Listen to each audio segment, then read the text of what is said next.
This podcast is brought to you by lineupmedia.fm.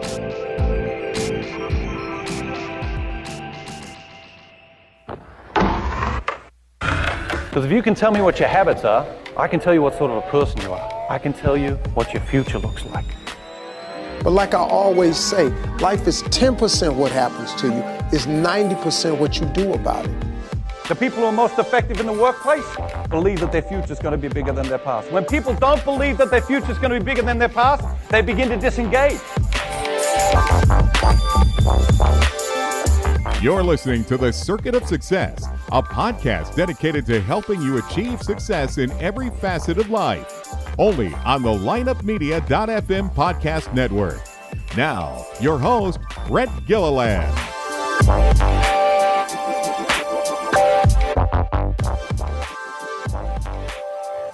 Welcome to The Circuit of Success. I'm your host, Brett Gilliland, and today I've got Carla Fowler with me. Carla, how you doing? I'm doing very well, Brett. Thanks for having me on. Absolutely. It's great to be with you. I don't get to talk to too many people that are an MD and a PhD very often. So we're going to have some fun talking about that and get to hear your story. So, but again, now Where are you coming from again? I forgot to ask you, what part of the country are you in right now? That's okay. I am calling in from Bend, Oregon currently. Oregon. Part of life. My coaching practice is totally virtual, so we move around a fair amount. But currently we are in the mountains of Oregon, and it's beautiful. Awesome. Well, I have to introduce you to my buddy, Greg Salsiccioli out there. Do you know Greg by chance? I don't. Okay. He does some coaching out there. He's an awesome guy. I've worked with him for years, and I have to introduce you to. So anyway, let's dive into Carla Fowler and what's made you the woman you are today. I know, looking at the research I've done here, you, like I said, an MD, a PhD, and now an elite executive coach for the last basically 10 years. You've been what they call the secret weapon, right? To CEOs, entrepreneurs, and other senior leaders. And so let's dive into that. But before we do, you could, Carla, what's made you the woman you are today? I love that question. And the story always comes out a little bit different, but I think that's one of the fun things is that in our lives, we get to constantly think about what our story is. And clearly, there was one point in my life where the story was, I was going to be an academic physician.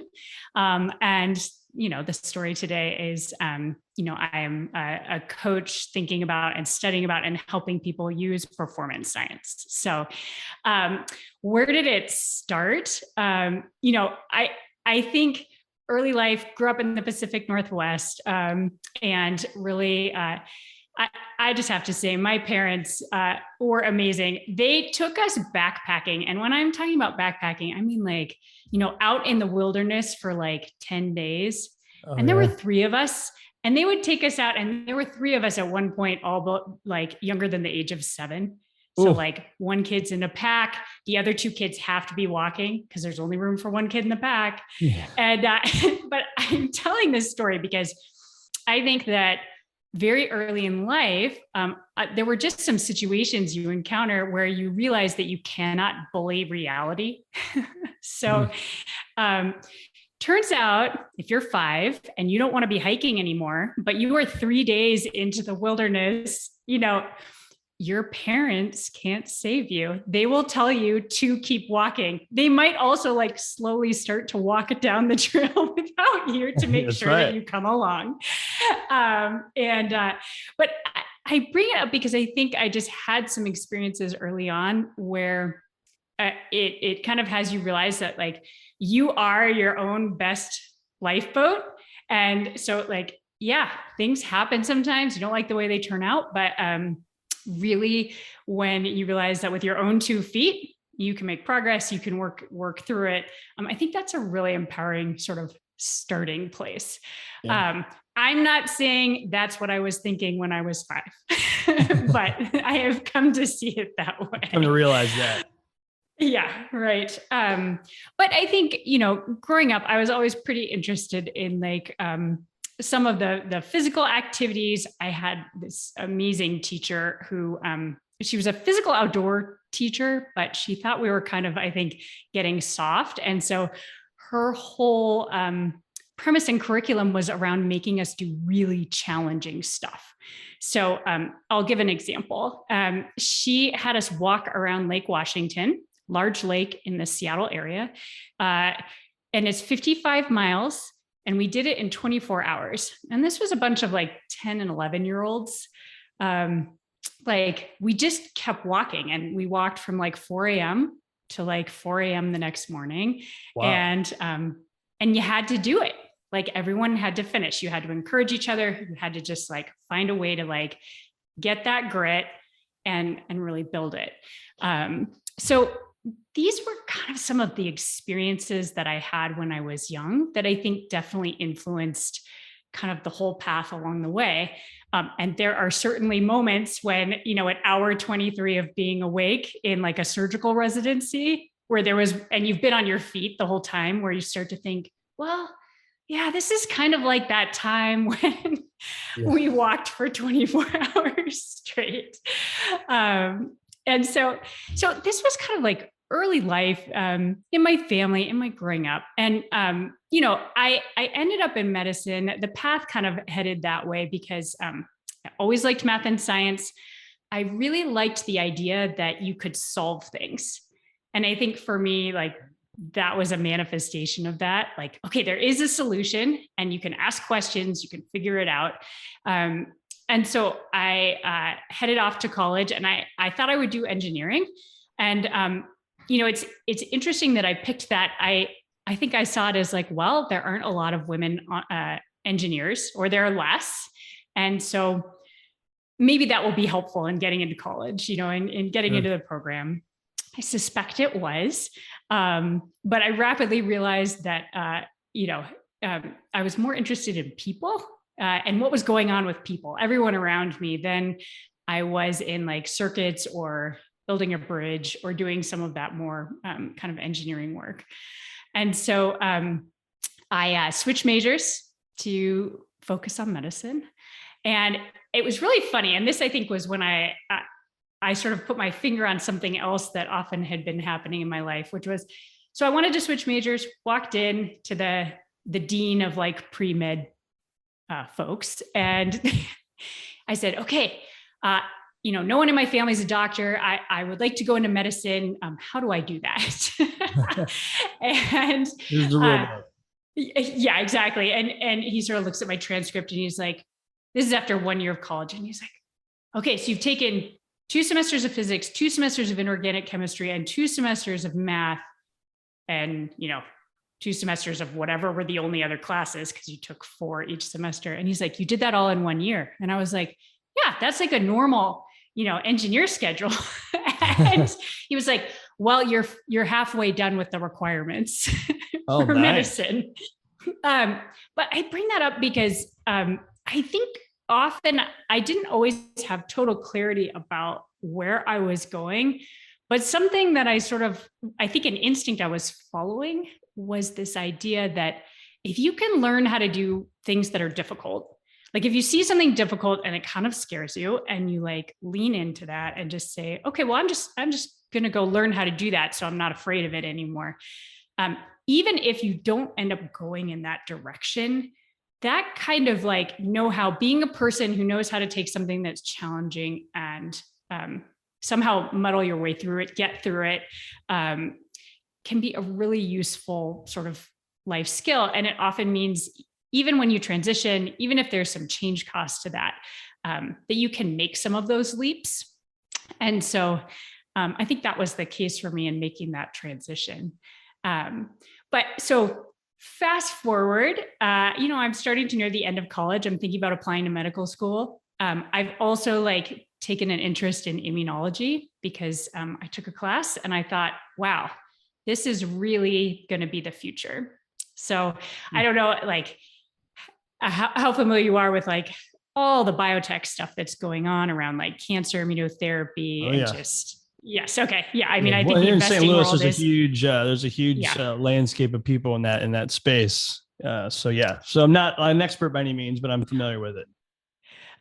Well, so think back in like 1996, or sorry, let's see, I guess it would have been, no, it was like probably 99. so I'm taking this immunology class and I'm just thinking to myself, oh my goodness, like, I don't know how this is all going to shape up, but like the number of like diagnostics, therapeutics, and things that are going to come out of this particular like biology is going to be big. And I think I should probably be involved with that somehow. And so fast forward, I was kind of interested in research, interested in medicine. A friend walks up and says, Carla, did you know there are these programs where they pay you and you can get an MD and a PhD? So it'll take you 10 years, but like you'll have no debt and you can do this. And of course I heard that and I was like, you have to be kidding. That sounds like the best deal ever.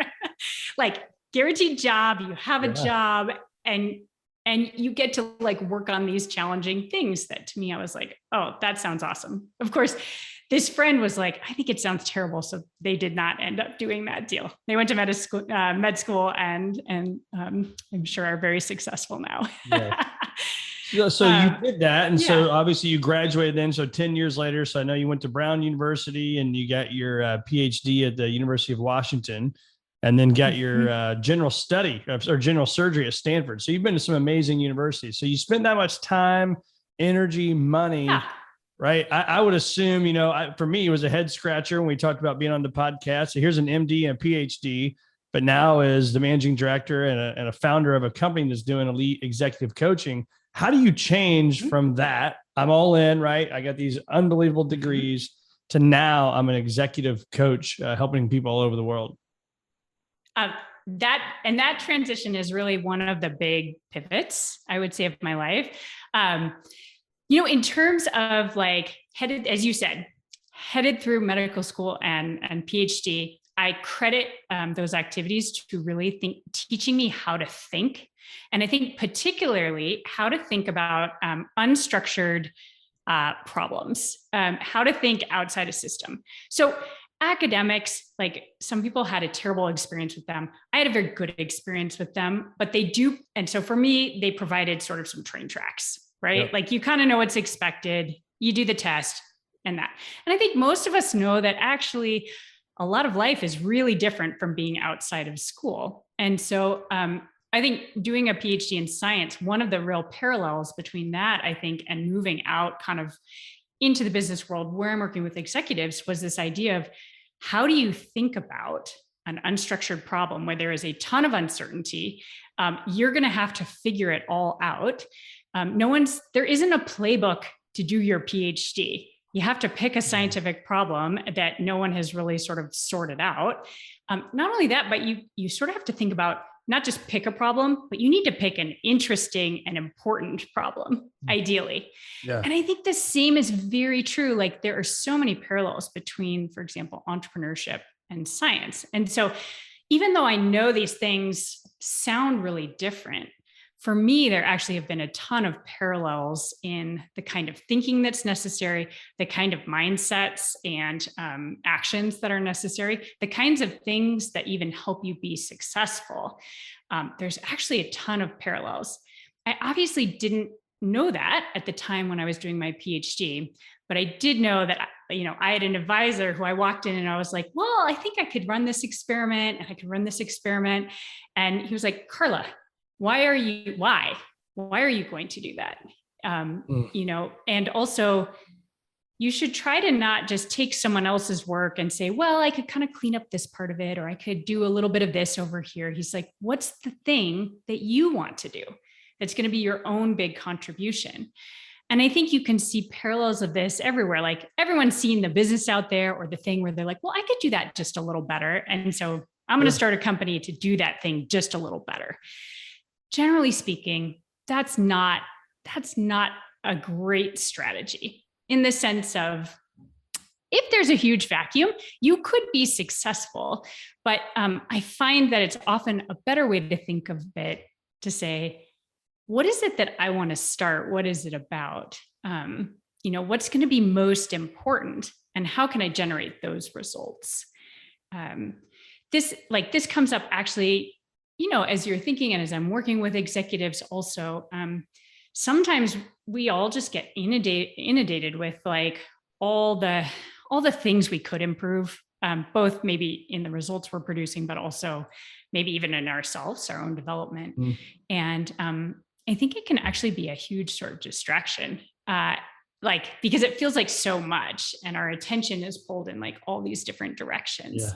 And so I think one of the big things, again, that I learned over the course of my PhD, but that also plays very heavily into the coaching that I do today with executives is, can you figure out what results really matter, that are going to be most important? And it's going to feel brutal. I actually call it brutal focus, because it's going to feel so stark, right? And it's a very different way of thinking than, okay, I've got all my long laundry list of things here and I'm trying to keep up and kind of do it all.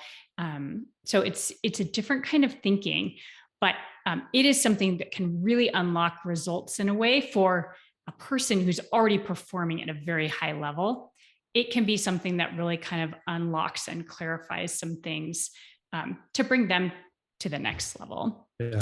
Okay, and so I realize I totally haven't answered your question yet about the jump, but that's all right. We're hopping in. No, go ahead. And you can continue with that. That's what I was going to ask. So then the jump was, there was this defining moment. You were actually practicing, right? As a physician. Is that correct? So I was in residency, which you are officially an MD. You have a license. I was in my intern year. So if everyone remembers Grey's Anatomy, that show, when everyone shows up, they were interns as general surgery interns. Yep. It's nothing like that in reality. That's my disclaimer. Except for like being up all night. Exactly. Yeah. So I show up and, part of the reason I chose surgery was, again, this thought of like, what is it I'm going to learn there? Who are the people I want to learn from? And one of the things I really liked about surgeons were that when I looked at them as a group and the way that type of medicine is practiced, you really have to see your choices, because the choice is very binary. It's often like, we're going to operate or we're not going to operate. Right. And to not operate is as much a choice as to operate. And so what I saw in that group of people was that they really had to see that choice.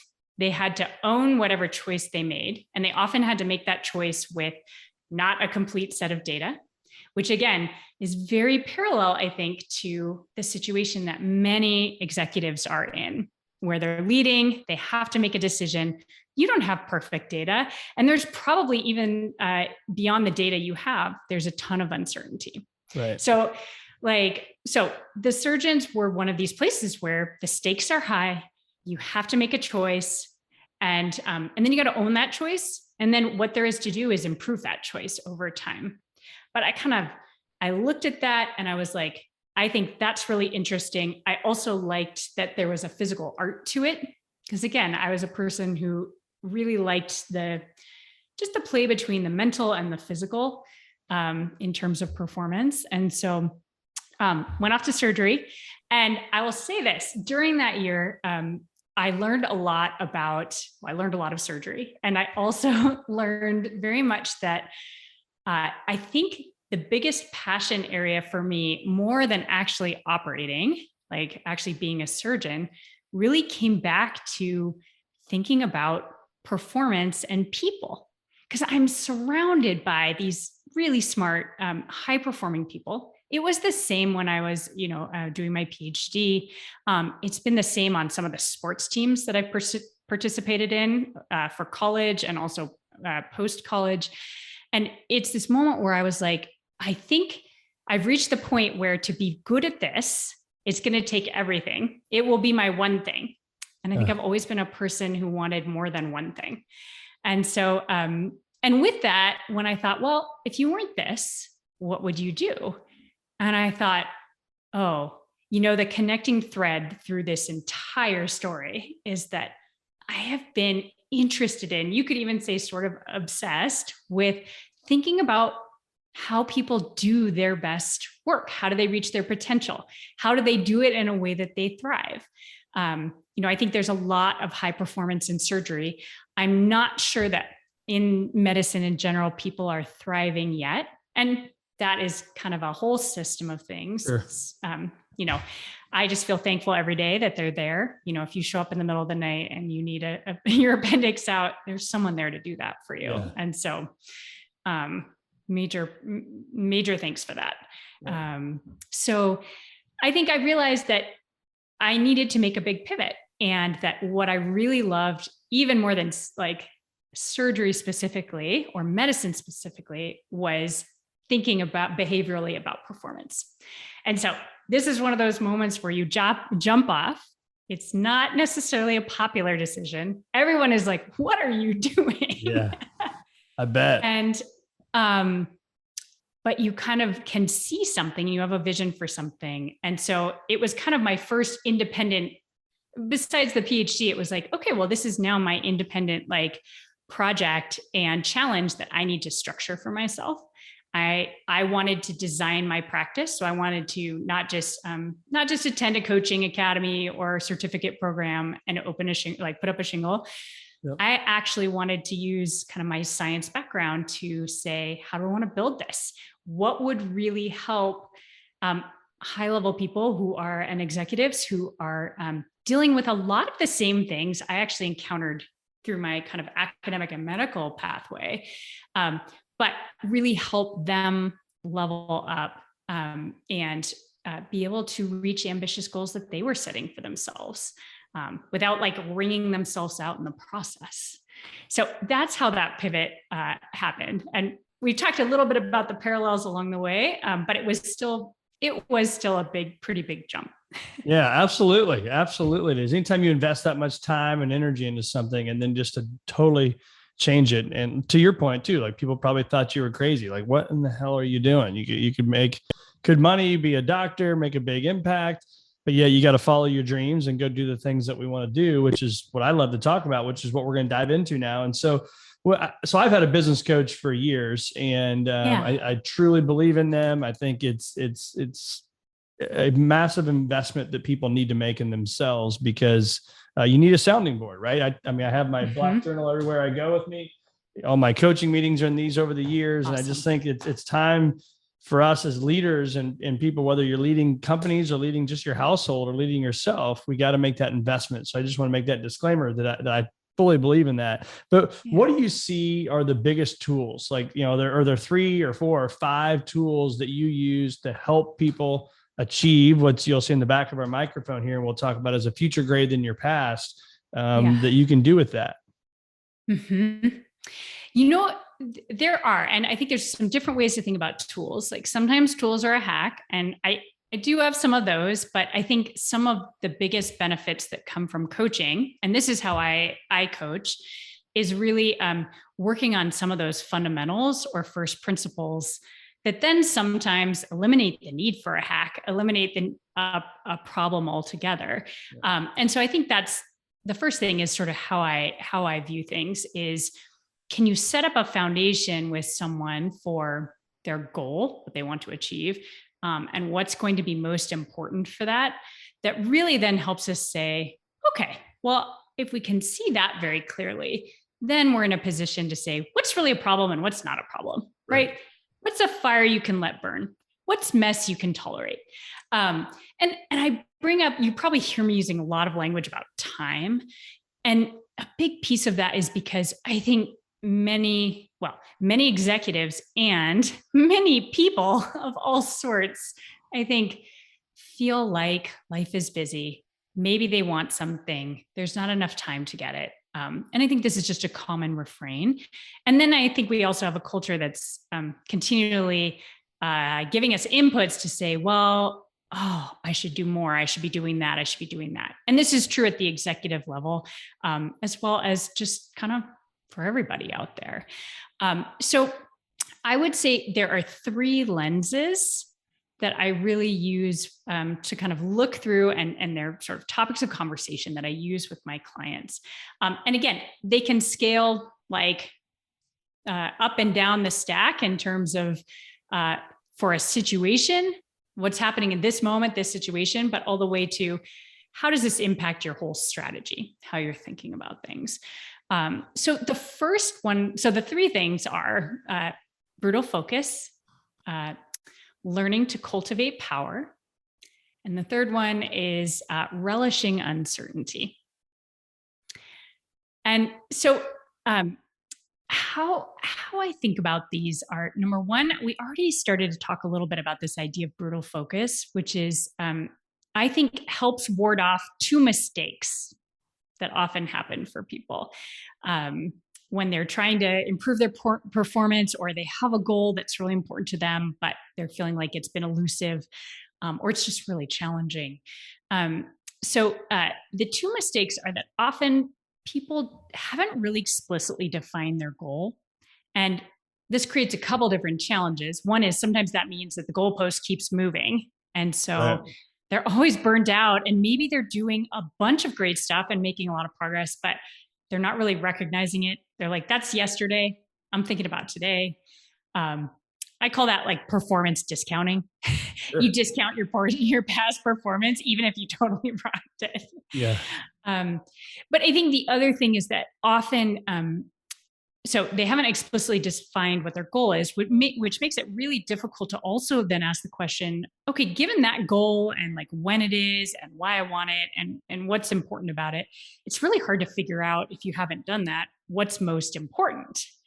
Like, where could you invest time and energy that would be most impactful to get you moving towards that? So the other thing is mistake that people can sometimes make, which is related to this, is they've defined the goal, but they don't have clear focus on what's most important for getting there.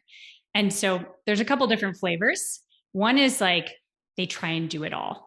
And I think, I don't know if you've ever experienced this in your life. I think you've been busy. So like sometimes you burn out. You're like, I am just trying to do everything, and it's kind of spreading out my efforts, and I don't feel very effective at any of it. And I'm kind of burnt out. Yeah.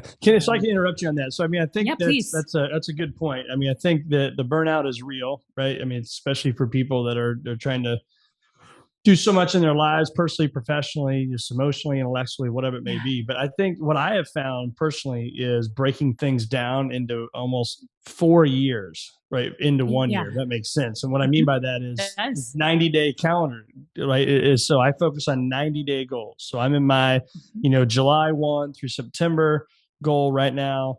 That's the quote unquote year that I'm looking at. Those 90 days. And then I get energy at the end of that. I walk through different exercises where I look at my phone. I go through every picture I've taken in those last 90 days and kind of go through that with gratitude, right? And I write it down where we were at, what we did, and then more stuff that I can dive into at a whole nother podcast, I'm sure. And I've got this, journal that I've created. But for me, it's that, right? And then getting the excitement around that. So would you feel for you that you've seen people break it down like that or someplace differently to where it's not so much burnout for people? Oh, I think that's absolutely a great strategy for it. And different people do it in different ways. But the solution you've come to for yourself is one wonderful way of doing this. I'm reminded just personally, my husband and I at the holiday time, our sort of gift to ourselves is we go out to dinner and we relive our year. So we both go back to our calendars. And this is professional and personal, but we just go back and then sort of month by month, remember everything that was accomplished, that was special, even that was hard, right? Because that's great. Yep. I think, you know how people, we have to kind of balance this idea of being in the moment, like in the moment right now, like our life is actually happening right now. And the future is, it's kind of imaginary. Actually, we have lots of ideas about what is going to happen tomorrow. I mean, I've got a schedule for tomorrow. I assume that stuff will happen. Right. But, and then there's the past, right? And the past is, actually, we can use the past to really help ourselves flourish and create perspective in the moment. Like what meanings we take from the past are obviously really powerful. I like these types of rituals, like what you're talking about, because I think they help us, number one, view the past somewhat factually as much as possible, so that it's not just our idea about what happened, but to actually, like if you've ever gone back and looked at your calendar for a year, it tells you like how you spent time. What did you invest in? what great stuff happened? What challenges did you make it through? So I find that ritual to be really wonderful. And these are great ways to sort of say, how do I take myself out of something my brain is sort of trying to tell me about how I think or feel about that thing and say, no, well, like, what were the facts of that? And certainly part of coaching, I think, is being able to be that reflection for someone else. So I do this for my clients a lot. If there's some performance discounting happening, to say, hey, I just want you to remember, like, for example, when we first started working together, maybe skill or issue X was at this point, and this is sort of how you were feeling about it. How do you feel about it today? Or like, let's contrast that with where you've come at this moment and all you've accomplished. And so I think that actually is one of the important roles that I play as well, is to be that foil. Yeah. So I think asking great questions too is important, right? I mean, that's sometimes you mentioned earlier is they don't really know why or how. And I always talk about when you know your why, anyhow is possible. So I mean, for me, I think it's starting there, right? Starting with why are you choosing to do this? Why do you want to do this? Why do you want to do that? Right. And I think the more clarity that there is there, then the how I'm going to go do this is easier, right? It's easier to happen. I can set up rituals and habits and stuff like that for that. So for you, either you personally or the most successful people you work with, what are you finding that morning routine or morning habits looks like for people to have the most productive day possible? Oh, I love this question. My answer is, it's not contrarian, but here's what I'll say. I think that there are just a lot of articles out there about like morning routines, and a morning routine can be very powerful. I think the challenge is when we see these things, we start to equate them with, oh, well, if I'm not like meditating and like doing a HIIT workout and, journaling and this and that all before like 7 a.m., then I'm not going to be successful. I love that. Yeah. So that's the downside. So I love the morning routine question. And what I always recommend, so what I practice myself and what I recommend to other people is that morning is a special time. It's the time our brains have just reset. And you could argue that we are amazing in the fact that we can sleep and then we enter a new today. Yeah. And so we definitely have sometimes some more clarity of thinking, some more freshness in that morning time. So I recommend that people use it well, but what it's going to be for each person can depend. So I'll tell you what I do and the kinds of things that people consider. I think, for example, getting some daylight, like literally going outside in the morning, physiologically is very good for our circadian rhythm. So that's a thing. Sometimes that's combined with exercise.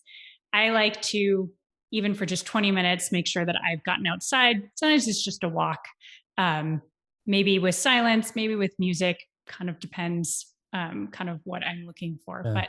But that's one of the things that I like to do. I also think some kind of contemplative practice can be useful. It can be long or short, but for me, sometimes that's doing like a mind map. But I often find that I am trying to organize what's most important for the day is one piece that commonly comes up. And another piece is setting my perspective.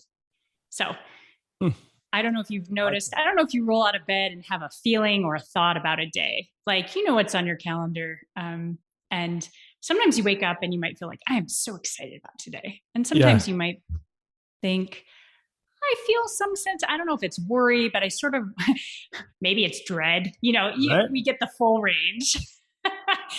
But, I just find it can be really helpful to set perspective. And I think some people do this, like doing a little gratitude journaling.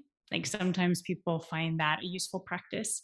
But I think the last piece that I do is I spend a little bit of time with my husband.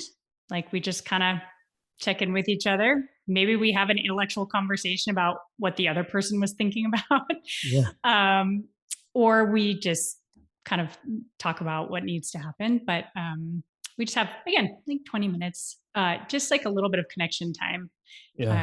for what is the most important relationship in my life.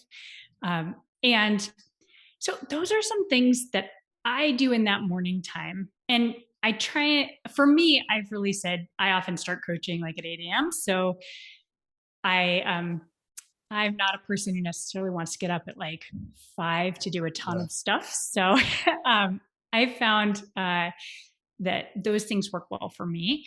And so for clients, what I always say is when they're trying to figure out, okay, well, what should be my morning routine? I definitely first say, okay, whatever that CEO is doing, you don't have to do the same thing. Yeah. What's going to make you successful is picking that thing for you that's going to be helpful. But then I give some thoughts around often things that are helpful is how do we take care of our brain? How do we take care of our body? How do we take care of our relationships? And then maybe the last thing is I love the eat the frog. Do you know the thing about eat the frog? Yeah. Okay, we get so this idea of like if you had to eat a frog today, like the best thing to do is just eat the frog in the morning because that frog is not going to look more appetizing at 4 p.m. And so for that's our my listeners, last it's a great book. It talks about eating the frog. Just get the thing over, right? Or you can call it the shit sandwich, whatever it may be. I've heard it called different things. And it's like, if you stew on this deal till, what time is it right now? It's 3:39. So let's say, like to your point, it's 4 o'clock almost our time here. If I was waiting all day long to do that thing and putting it off, it's terrible, right? It takes energy, sucks the energy from my day. And so just get it over with. So I agree 100% what you're saying. So I call it Focus 90. So you heard me say earlier, the 90-day goals, right? The 90-day year. But I also have taken it to where it's the Focus 90 is my first 90 minutes of my day. So I've spent years beating myself up for not being the guy that wants to get up at 5 a.m. and go on like, a 100-mile run and work out for 17 hours, right? And I can't do that. And I would try it. And then I'd find after about a week and a half, I'm pissed off. I don't like it. I'm tired. It makes me cranky. And I wasn't that person. And so now I've had to learn to love mornings by creating things that I want to go do that moves the needle in my life, right? So I talk about F to the 5th power, your faith, your family, your fitness, your firm, which is my work, and my fun. And so I create all of my stuff around those 5 things. If it moves the needle in one of those 5 F's, we're doing it, right? And so I've learned that in the first 90 minutes of my day, I get to create my ideal morning. And if I don't want to do it, I'm not going to do it. And I have found for me, so for our listeners, it's been very, very helpful. And now, I do reading. I actually do the meditation reading on stuff because I love it, right? But the working out part was tough for me. And so now I've recruited we have a very active neighborhood. And so I've got, 15 to 18 guys on this text message. And, so now it's my responsibility on Sundays when I do my Sunday planning, I get the workout scheduled. And so Tuesdays and Thursday mornings, 6 a.m., we have guys at my house. We come together. There's 3 goals, right? And I write this down in my journal because, again, when I know my why, anyhow is possible, the 3 goals are to live well into my 90s and to play golf on my 100th birthday. It's accountability. Awesome. So that's the second one, accountability. And then the third one is just brotherhood and fun, right? I love being around these guys. And for me, it allows me when the alarm goes off, instead of being like, to now I'm like, dude, I get to go hang out with a bunch of my buddies. So again, I'm sorry for taking all that time, but I think it's important to create your morning routine around what you want to do and make it fun. I love that you brought up fun because, again, I think performance can be fun. I don't know that everyone views it that way. But the other thing I wanted to point out that is very brutal focus of you is when I hear what you've created around just this piece of working out, right, in the morning. You are you're finding ways to get a double. So often when we are setting goals, like you've got the 5 F's, like that's a lot of stuff in there, Sure. Many people might pick one of the ones you have and be like, that would be a whole life right there. Yeah. So it becomes important to see where you can get a double. And so you're getting some fun and some fellowship out of that workout and you're staying fit, getting what you need to take care of your body. And I find this is where when we can focus and figure out, for example, if you figure out the why, it also helps you figure out what the what is. Okay, this is sort of the value I have, but like, what would that look like in action? If I can really explore what that value means to me, like, what might that look like? And then also, are there multiple ways I can get that?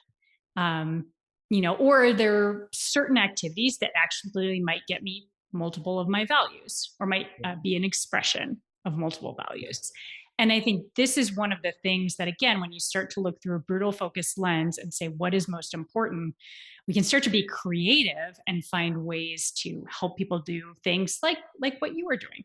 Or another great example that people often will bring up is like, the university in my car university, right? Where if you're listening to audiobooks and you have a long commute, like you could get 2 hours of learning in every day. That's over 700 hours of learning every year. If that was your commute, and you turn something that was kind of a negative into a positive, like a -1 to a 1. And that's a huge shift. Yeah. And I think I agree 100% what you're saying. And we keep going back to this why, but for me, it's really clicking is when I talked about living well into my 90s and playing golf on my 100th birthday. So when the alarm goes off tomorrow morning at 5:45, and I know there's going to be a bunch of guys in my backyard waiting on me, one, the accountability is huge. Because last week it was raining. I didn't want to go outside, right? But I knew there was going to be 4 or 5 guys waiting on me, and I don't want them in my own backyard, right? Where the hell's Brett, right? And so that accountability is huge. But again, visualizing and picturing myself at 100, it made that choice that day easier because I do want to have that focus of, and it's more than playing golf at 100, right? It's being involved with my grandkids. It's just feeling okay. It's doing all those stuff. So I think that's really, really important. So, for you, when you hear the word future greater than your past, again, that's our firm's mission statement, is helping people achieve a future greater than your past. How does that set with you, and how does that make you feel? Oh, it resonates deeply with me. I have this joke that it's always like, hey, how are you going up and to the right? And I think for me, one really simple answer is I don't know that I will ever retire. Sure. I think that I've always been interested in like, hey, what's the next thing that will show me something about myself that I can grow into. And that's not to say that I want that all the time. I think accurately, it probably looks a little more like, you have like a steep trajectory, and then you kind of get sort of comfortable at that new level, right? You pull some G's, and then like, you're like, whoa, okay, I am looping really fast. I'm iterating really fast, learning a new thing, going from not very good at it to, being really skilled at it. So you get to that plateau. But the thing is, and I see this happens for other people also. I think it's a little bit universal. You can kind of get stagnant if you stay on that plateau for too long. It's okay to like regroup and recap and enjoy some of the new skills you've learned or the new position you've obtained. But I also noticed that one of the things that most commonly I think comes into play, maybe about this midlife period, there's a lot of things going on. Like, for example, there's often kids, there's family, there's work. But by about like mid 40s, many people have kind of gotten to a place where they have been kind of successful. They've established themselves, they've established a household, they've established their work. And that is a lot of work, like going through the growing up of your 20s into the 30s, like putting your head down, doing the hard work. And you kind of arrive in a more comfortable spot than you've been in for a while. And I think there comes a moment when some people call it like midlife crisis, or there's lots of names for it, but you just have this sense of like, what now that I'm no longer scared to death or really worried about like being an adult. Yeah, right. Sure. And I think, sometimes we put a word like, what's my purpose? And I think that is one way to look at it. But I often have felt like one of the challenges with that word is it's so ambiguous, and it feels like going on this journey that there's not a right answer to, and it often doesn't instruct us in how to go about that. And sometimes I find that it's really helpful to ask people and to help people start growing again, like to get out of this stagnation, and then more things become clear, right? But I think we sometimes get a little stuck, and it's a time when we need to grow again. And that helps us, reminds us things about ourselves, but it also helps us build new things about ourselves. I think that mission and purpose is tough because it feels like a lot of stress and pressure, doesn't it? Like I got to go out and find my actual mission and purpose. And it's find like, it. Yeah. Where is it? Is it behind the fridge? Is it, There's no rule book for it. You can Google it. You can Google how to find your purpose and go through 900 different exercises, which I've done a lot of those. And it for me, I shouldn't say for everybody, but for me, that future greater than your past hit me like a ton of bricks. And I knew exactly what I was put on earth to do. Right. But it just came to me. It wasn't from doing exercises, but I think it is from doing exercises, reading books, surrounding myself with good people, interviewing good people, right? Focused on those things and doing the right things to move the needle in my life. That's how it can come over and hit you like a ton of bricks. Thoughts on that? Yes, I think you're describing something really great, which is sort of how I think about like a mastery loop. So this idea of how do we learn anything? How do we get good at anything? And there's a couple different ways to look at it. And I love using, if it's okay to just use you as an example. Sure, absolutely. As you're talking about, how did I figure out this thing? Right. And we could probably put anything into that place, but for you, it was like mission and purpose. Like, how do you go about and find that? But you did a couple different things. Number one, you spent some time, like just getting inputs, right? Learning. You did some reading, you talked to people. And so you tried to sort of build, I call this building knowledge of the craft. Whatever it is you're trying to learn, like try and get some knowledge, build some knowledge of the craft. But you did a second thing that's really important. And we sometimes forget this part, which is where we give all that knowledge our own thinking and spin, like where we really integrate that knowledge and own it ourselves. And that's kind of the thinking time, even some of the exercises you were doing. It was some practicing, so deliberate practice, but it was also, I call it synthesizing. You're trying to take all these inputs that are coming in. You're trying to sort of help your brain build something with them, something that's your own creation, right? Not someone else's. Mm-hmm. I briefly brought up deliberate practice. You were doing the things, so you were doing things that you knew were in the right direction that mattered to you.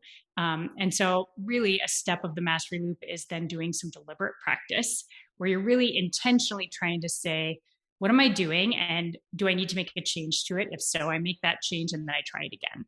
Right. Yeah. And I think the last stage of the mastery loop is really this idea of testing yourself. And this is perhaps where the analogy may break down a little bit in your case, but I think that you really invested in some different ways that align very well with how we learn anything.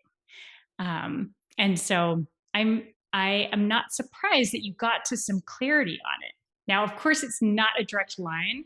It looks a lot more like, exactly. You loop through it again. You slowly are kind of moving forward. It's like, but this is actually a lot of the path that I recommend to my clients, and I help them design, like, what does that learning pathway look like for them, for whatever it is. It could be looking for their purpose, but it also could be, hey, I need to be thinking about whatever.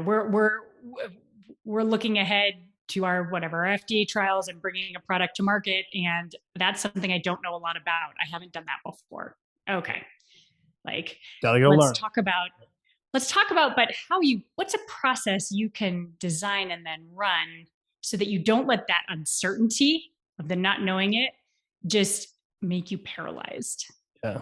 That's good. It makes me think earlier too, you see these things on Instagram and like reels and different stuff of like these life hacks. And And while I get it, I understand life hacks is a way to make you be more efficient in a manner that you didn't know before, right? But at the same time, it frustrates me when I hear hacks because it's like somebody's looking for that, 5-minute abs or whatever, you call it. But at the end of the day, through my experience, I'm 21 years in this business this month of running wealth management practice in a firm.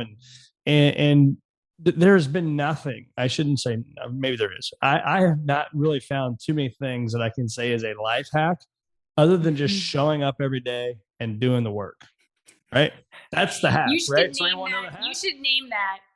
You should just call that like the Brett life hack. The Brett Show life up hack. and Just do freaking the show work. up. Yeah. Yeah. I'm gonna make an Instagram post about that. That's my life hack is show That's your up, life do hack. the work every day. It's not fun. It's like you got to do the grueling work. And I'm an only child.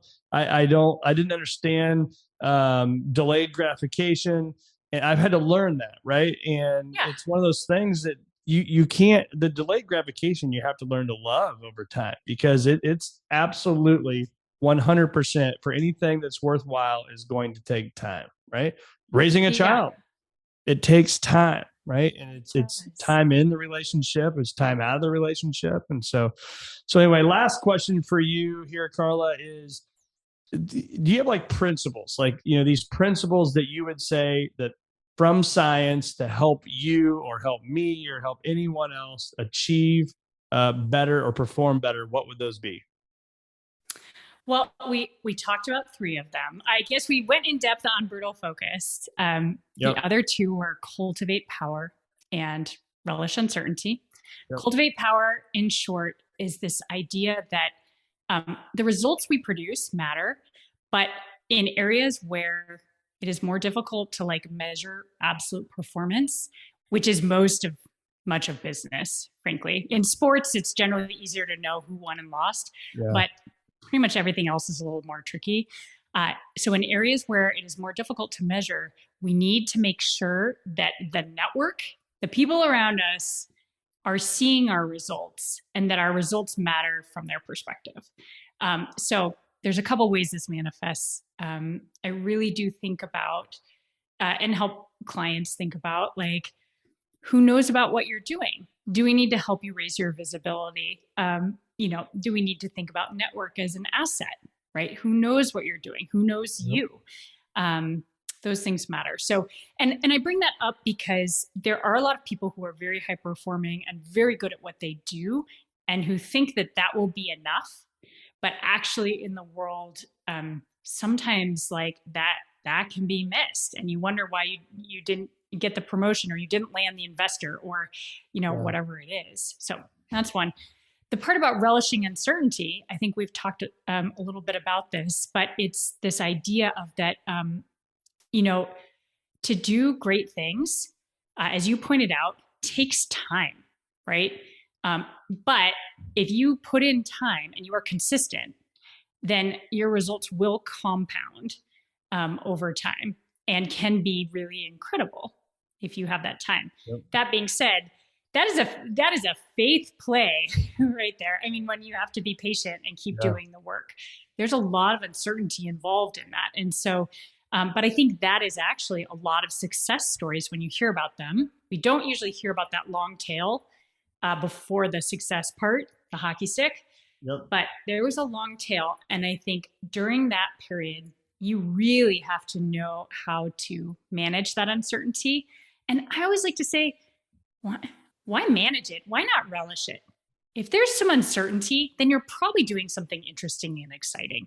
Like there is an opportunity there. And I can tell you that not a lot of other people are going to do it and lean in as much as you are, and to be patient and to really invest as much as you are. Because as human beings, we hate uncertainty. That's right. And so I talk to people continually about what are the mindsets that will help them as an individual manage that uncertainty, how to thrive in the face of it, maybe how to even have some fun with it.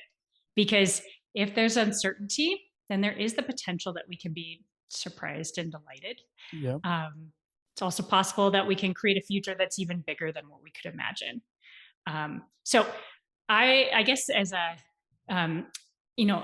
final thought on this, I think often we have to go or get started moving on something long before we have certainty about it.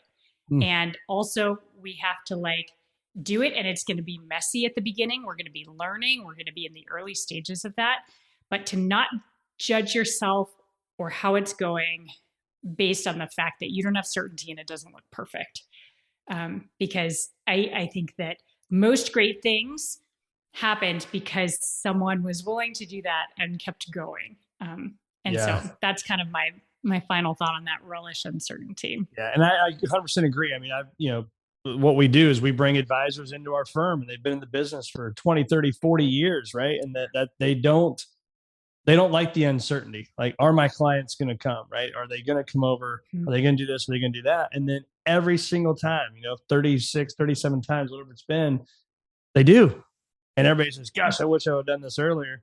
And I'm like, so I lead with all my conversations with potential advisors that this is the thing. And I don't use the words relishing uncertainty, but that's exactly what it is, right? We're not going to have this clear pie that's just going to say, this is exactly what's going to happen here, right? And it is.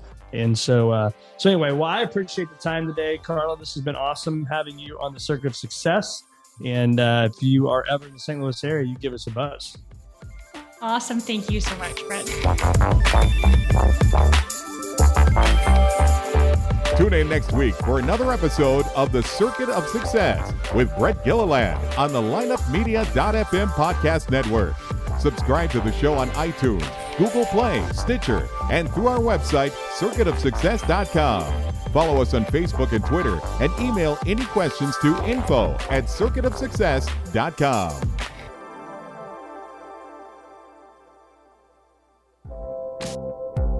This podcast was a presentation of lineupmedia.fm.